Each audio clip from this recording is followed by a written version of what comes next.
Welcome to study session 15, Coming of the Civil War, Remote Causes, the Wilmot's Proviso. Both the North and the South saw the issue of slavery in the territories as a simple question of right and wrong. But the issue traveled through elaborate twists and turns from 1846 through the beginning of the Civil War. Many Northern Democrats in Congress were disappointed with President James K. Polk, 1845 to 1849. Some represented market-oriented constituencies that supported a moderately protective tariff and federal internal improvement. Polk was a Southerner and an old Jacksonian, and he opposed both of those measures. Northern Democrats also disliked Polk's willingness to compromise with the British on expansion into Oregon, while he went to war with Mexico over Texas. It looked to many Democratic Northerners as though the Democratic Party was less interested in the expansion of the agrarian republic than in the expansion of slavery. Among these Democrats were Congressman David Wilmot of Pennsylvania.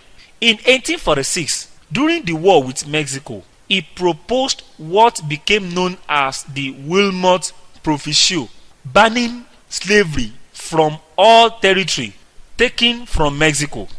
In subsequent years, the proviso was repeatedly attached to territorial legislation. In the House, combinations of northern wings and Democrats passed it several times, but the proviso was always stopped in the Senate. The Wilmot Proviso would become the principal blank in the platform of the Republican Party. President Polk and his cabinet favored extending the Missouri Compromise line west to the Pacific, a solution that would allow slavery in the New Mexico Territory and in Southern California, but ban it from Colorado, Utah, Nevada, and Northern California. Neither the North nor the South favored Polk's solution.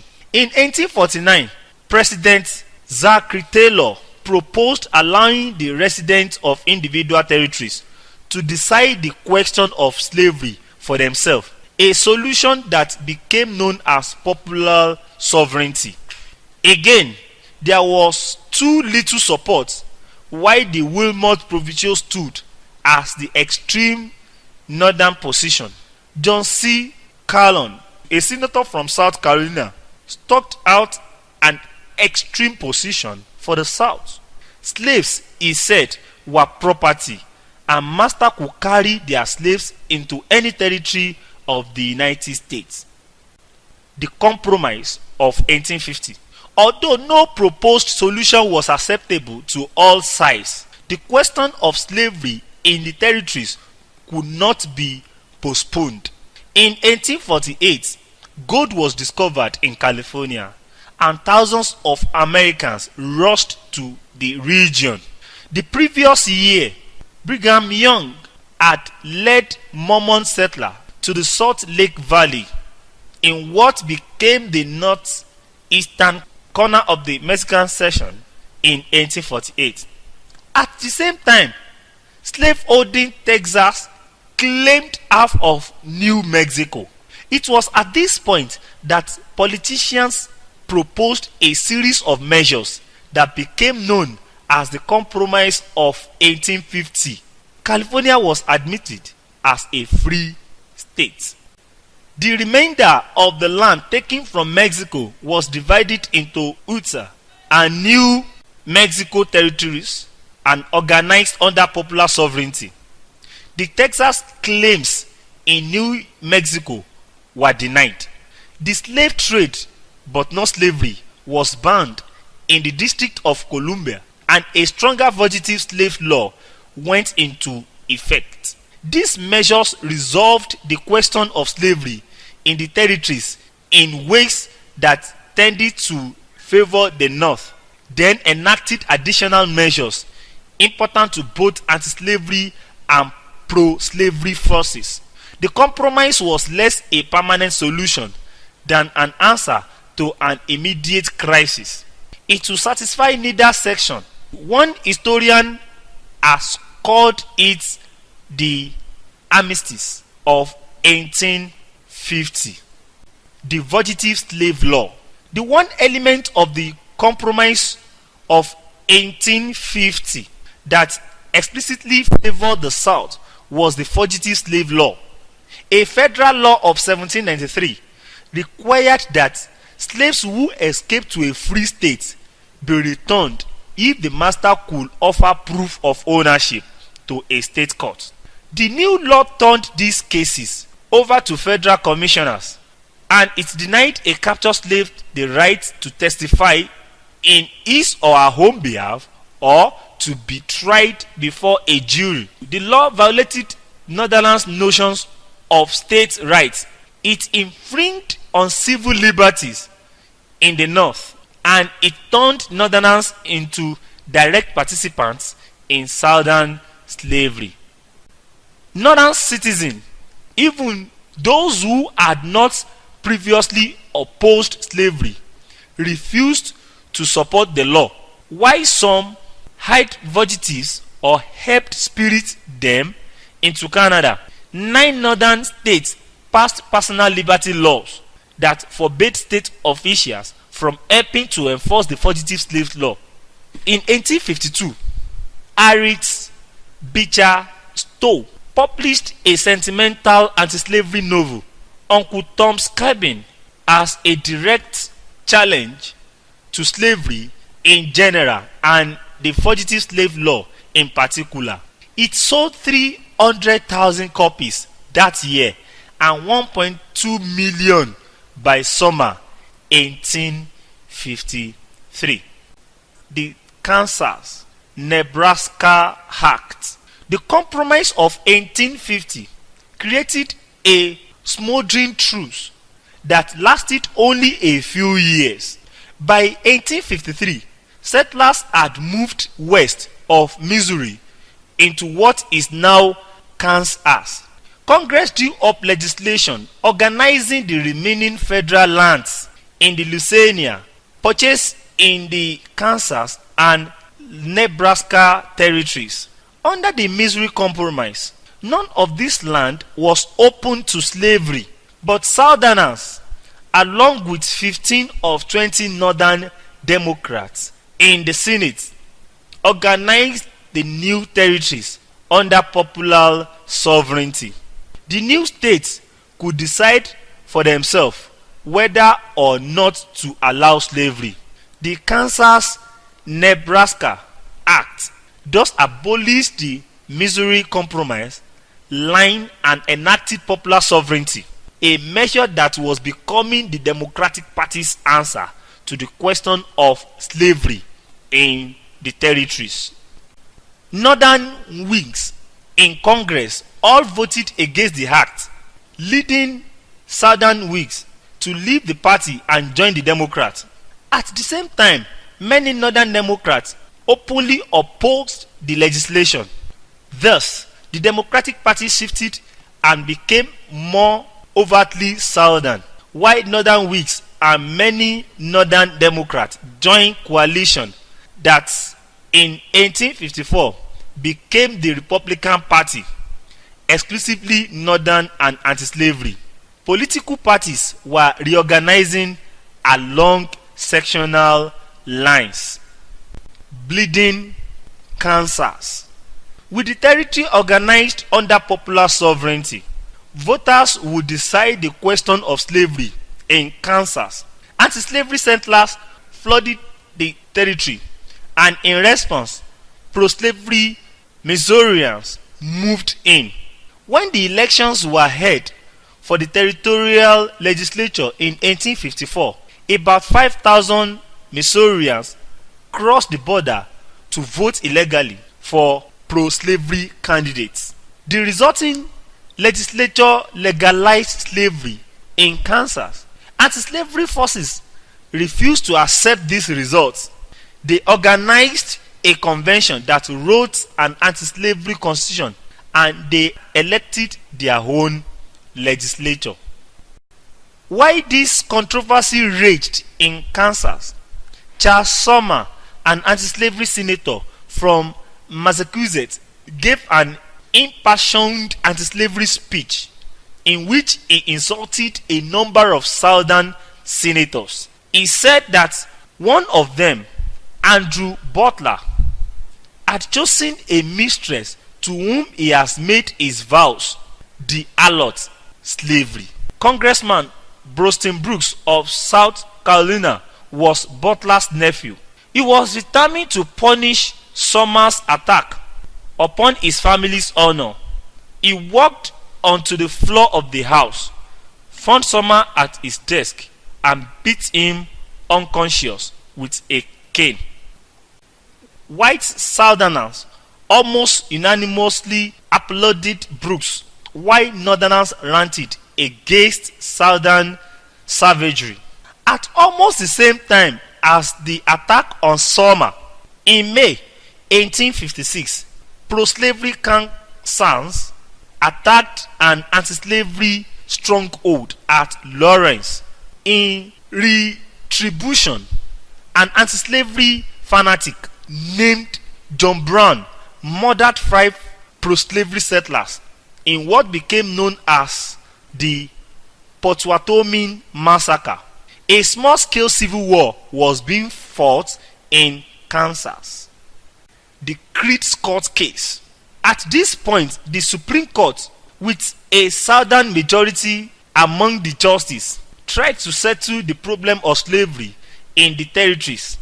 It chose the Dred Scott case to do so. Scott was a slave owned by a U.S. Army doctor who had brought him to the free states of Illinois and the territory of Wisconsin, which was free under the Missouri Compromise. Scott sued for his freedom on that basis. The Supreme Court answered with a powerful pro-slavery decision in 1857. First, the majority stated that blacks, whether free or slave, could not be citizens of the United States. As a result, Dred Scott's case should never have entered the federal court. The court went on to declare that the Missouri Compromise was invalid because Congress had no right to exclude slaves who were legal property and therefore protected under the Constitution from any territory. With that, the Supreme Court had adopted the extreme Southern position on the question of slavery in the territories and declared the policy of the Republican Party and of a majority of Northerners unconstitutional. Meanwhile, Kansas submitted 2 constitutions in its application for statehood, one that permitted slavery and one that did not. President James Buchanan, a Northern Democrat and a solid supporter of the South, sent the Lecompton Constitution to Congress with a strong recommendation that it be accepted. In a congressional debate that at one point broke into a fist fight, enough Northern Democrats finally defected from their party to reject the Lecompton Constitution. The controversy deeply divided the Democratic Party in the North and made the election of an anti-slavery Republican as president in 1860 very likely. The immediate cause, election of 1860. The breakup of the party system produced 4 presidential candidates in the election of 1860. The Democratic Party split angrily into Northern and Southern wings. The Southern Democrats nominated Buchanan's vice president, John C. Breckinridge of Kentucky, while Northern Democrats chose Senator Stephen A. Douglas of Illinois. What remained of the wings renamed themselves constitutional unionists and nominated Senator John Bell of Tennessee. Republicans passed over better known candidates and nominated Abraham Lincoln of Illinois.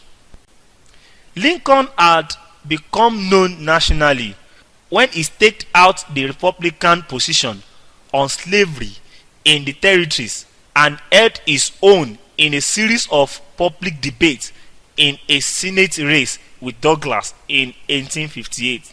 He was also known for a speech in which he stated that the United States could not long endure as a house divided between northern free labor capitalism and southern slavery. On the crucial question of slavery in the territories, Lincoln assured the South that no president could constitutionally dismantle the institution in the states, but he will preserve the territories for free labor, thus putting slavery in the course of ultimate extinction. The election results were starkly sectional. Breckinridge carried 11 states in the Deep South. Bell carried a few Upper South states. Douglas, while coming in second in popular vote, won only in Missouri and a part of New Jersey. Lincoln carried every northern state and thus won an overwhelming victory in the Electoral College, and he did so without a single electoral vote from a slave state. The Republican Party, with an anti-slavery platform and an entirely northern constituency, had elected a president of the United States. No possible new coalition will enable the South to keep that from happening repeatedly. Secession of the South. White Southerners fully realized what happened. National politics now pitted the North against the South, and the North had a solid and growing majority. The South would never again control the federal government or see it controlled by friendly Northerners. Many saw no alternative to seceding from the Union. Southerners justified secession with what was called the compact theory. This theory held that the Constitution had created not a perpetual union, but a compact between independent states that retained their sovereignty. The compact would be broken in the same way that it had been created, with state conventions called for that purpose. By this means, South Carolina seceded from the Union in late December 1860. By February 1, before Lincoln's inauguration, 6 more states from the Deep South had left the Union. Northerners, including Presidents Buchanan, Stephen Douglas, and other Democrats, denied the right of secession. The more loyally among them reminded the South that the Constitution was written to form a more perfect union than the Article of Confederation. The Constitution had stated that the union shall be perpetual. Thus, secession was a legal impossibility. And in practical terms, Northerners argued secession would be a fatal disaster to the American Republic. Republics had a history of splitting into smaller parts and descending into anarchy. Secession, Lincoln argued, was revolution. Many Southerners agreed and claimed that they were exercising their sacred right to revolt against oppressive governments. Congress tried to come up with compromise measures in early 1861, but there was no way of compromising in the argument over secession. The 7 states of the Lower South, South Carolina, Mississippi, Florida, Alabama, Georgia, Louisiana, and Texas, formed themselves into the Confederate States of America. Their constitution was nearly identical to the Constitution of the United States, though it affirmed state sovereignty, guaranteed slavery, and limited the president to a single 6-year term. In his inaugural address, Lincoln was conciliatory without compromising on secession. He also hinted that the national government will use force to protect military garrison in the Confederate States, in particular Fort Moultrie in Charleston Harbor in South Carolina. When he tried to resupply the garrison, the South Carolina militia fired thousands of artillery rounds into the fort, forcing its surrender. With that, the Civil War began.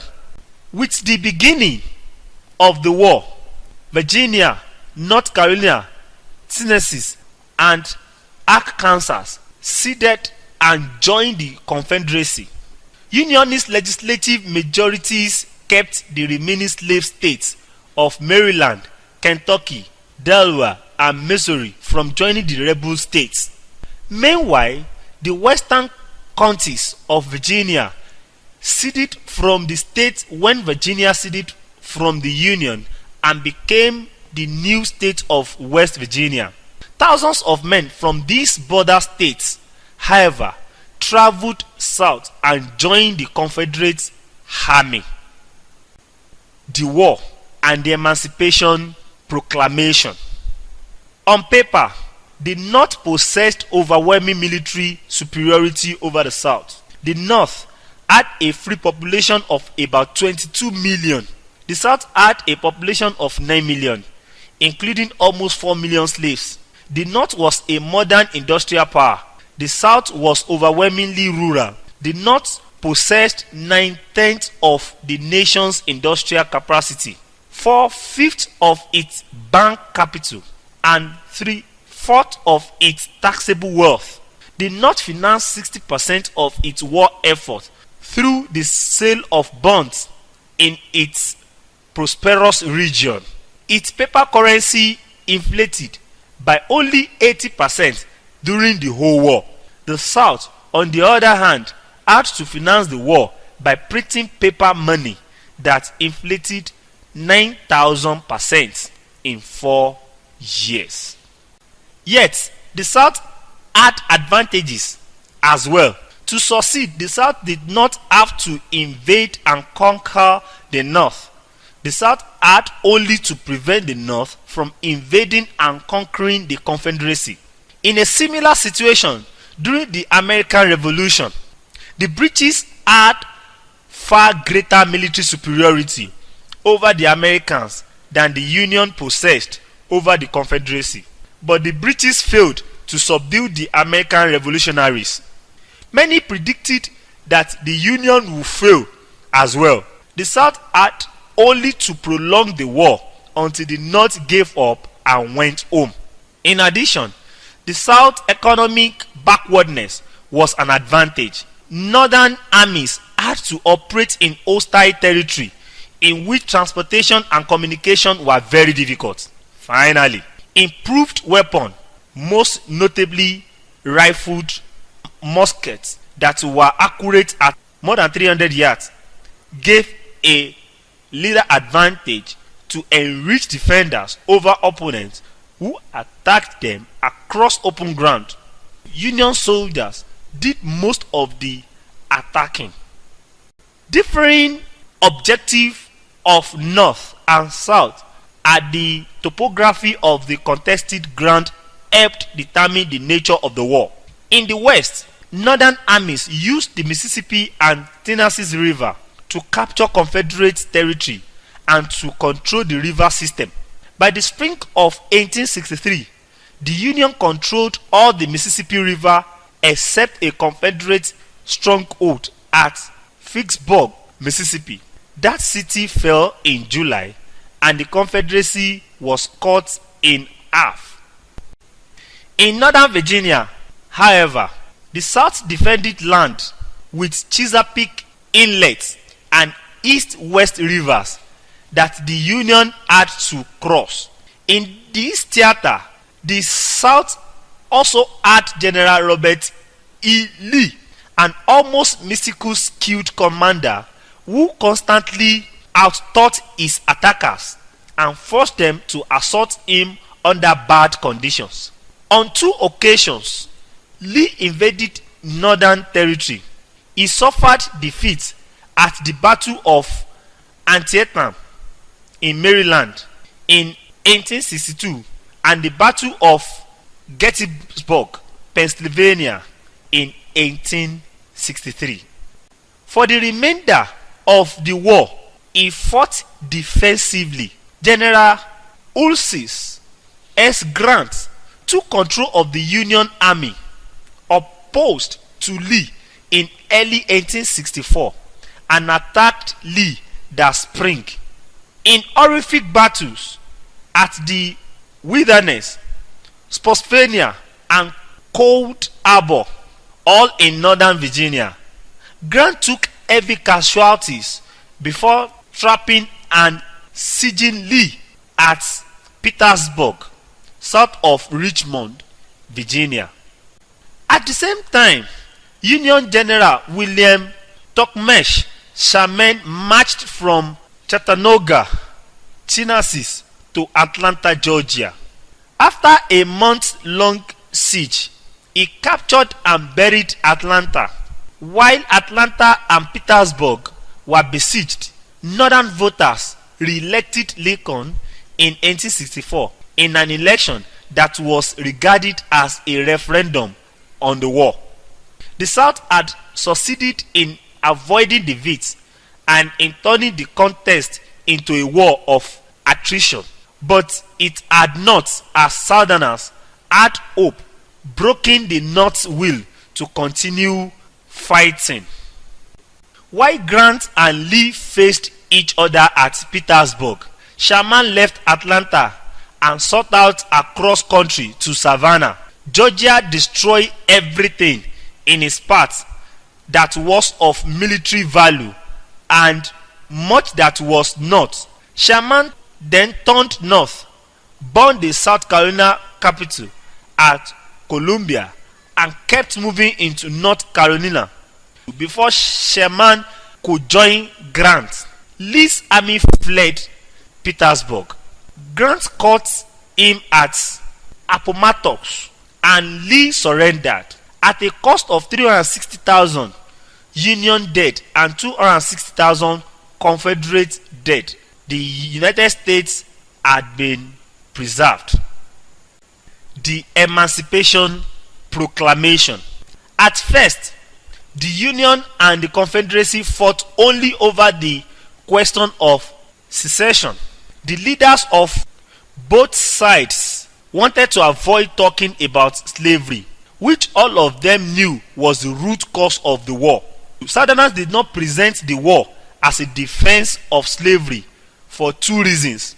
First, most white Southerners owned no slaves and might not fight to protect slavery. Second, the South was trying to win recognition and help from Britain and France, neither of which would have supported a war for slavery. The North included many abolitionists, but it also included Democrats and border states slaveholders who would fight for the Union but not for abolition.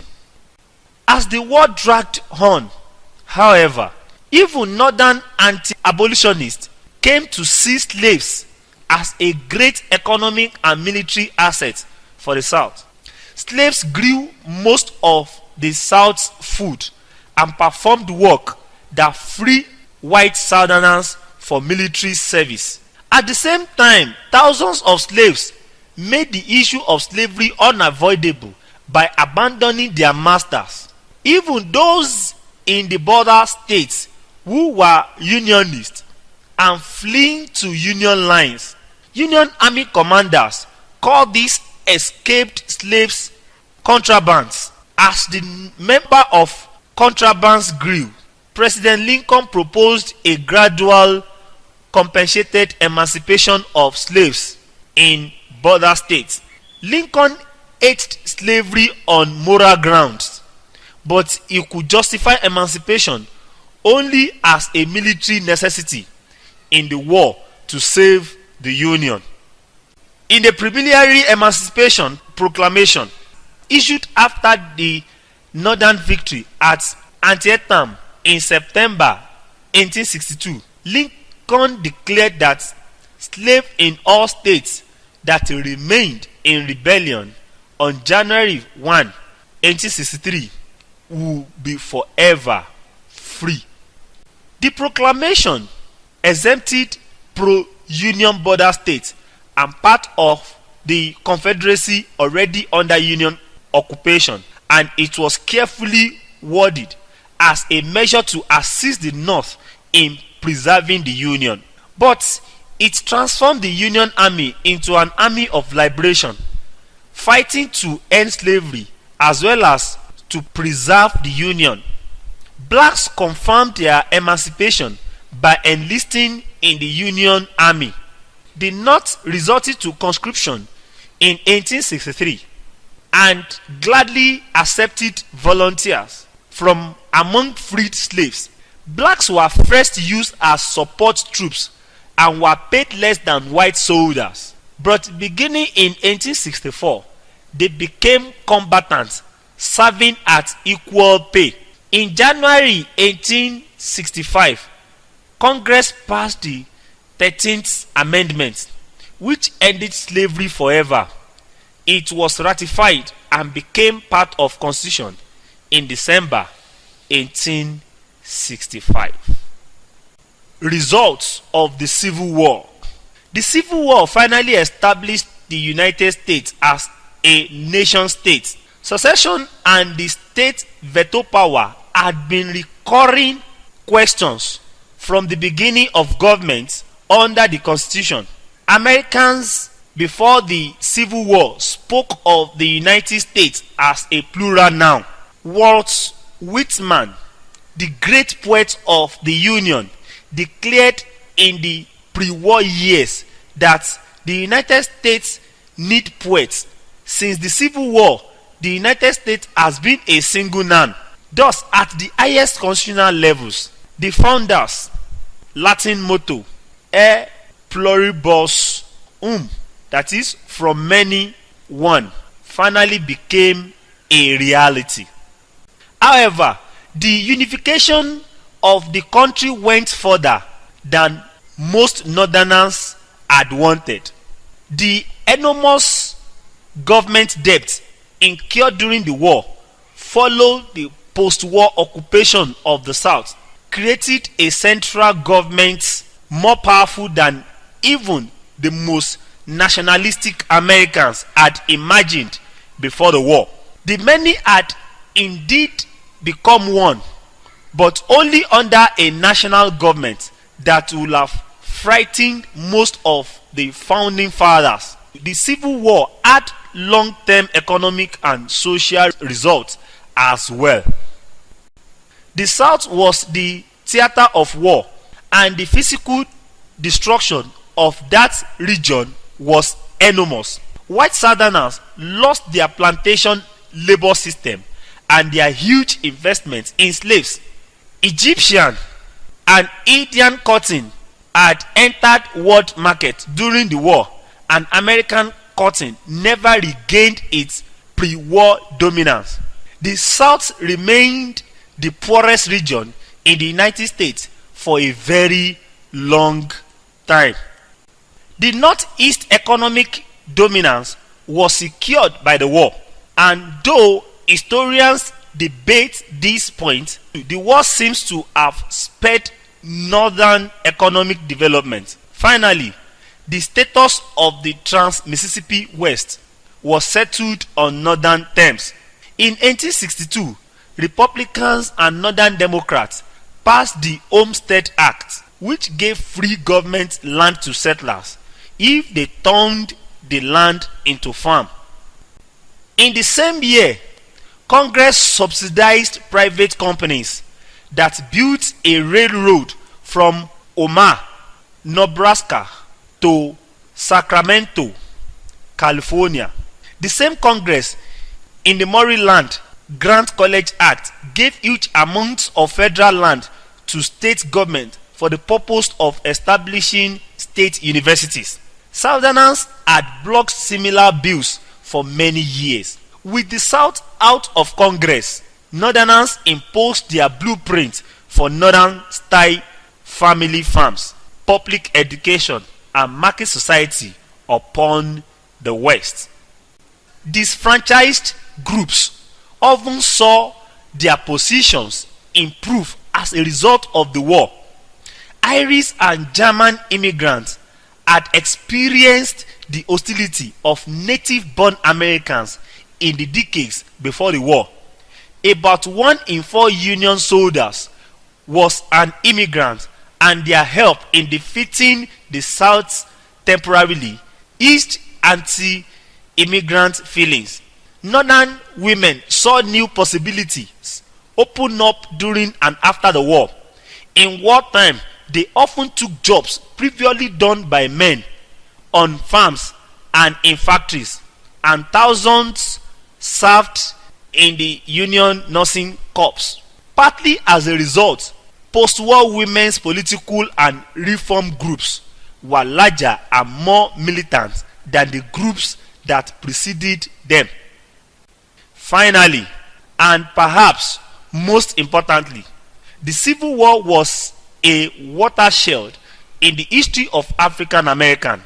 The war permanently ended slavery. At the same time, it raised questions about the economic, social, and political place of African American in the United States. Those questions have been near the center of American public life ever since, providing the strongest evidence that hell poribus hum is a contested possibility and not an established fact of American history. This is the end of study session 15. Thank you for listening.